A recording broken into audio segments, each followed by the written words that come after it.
آپ دیکھ رہے ہیں اردو خبر۔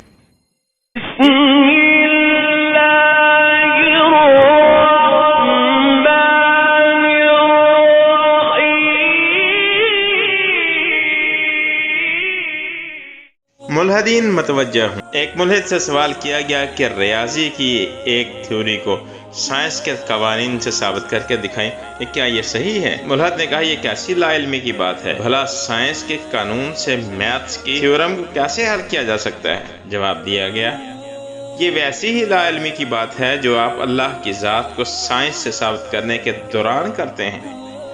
جب آپ یہ مانتے ہیں کہ آپ ریاضی کی تھیورم کو سائنس کے قوانین سے ثابت نہیں کر سکتے، اسے ثابت کرنے کے لیے اپنے قانون ہیں، تو اللہ کو سائنس سے ثابت کرنے کا سوال کیوں کرتے ہیں؟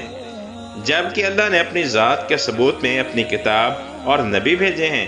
آپ ان کتابوں کا مطالعہ کریں اور اگر ان میں کوئی کمی پائیں تو آپ کو سوال کا حق ضرور ہے، ورنہ سب کچھ سائنس سے ثابت کرنے کو تیار ہو جائے۔ اللہ کے وجود کو سائنس سے ثابت کرنا بہت آسان ہے، الحمدللہ۔ سوال کا مقصد ایک علمی نقطہ کی طرف توجہ دلانا ہے۔ ملحدین سے ایک آسان سوال۔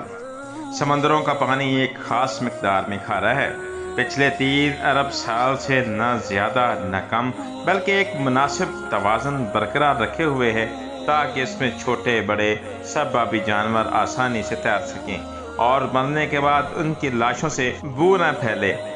انہی میں کھارے اور میٹھے پانی کی نہریں بھی ساتھ ساتھ بہتی ہیں۔ سطح زمین کے نیچے بھی میٹھے پانی کے سمندر ہیں جو کھارے پانی کے کھلے سمندروں سے ملے ہوئے ہیں۔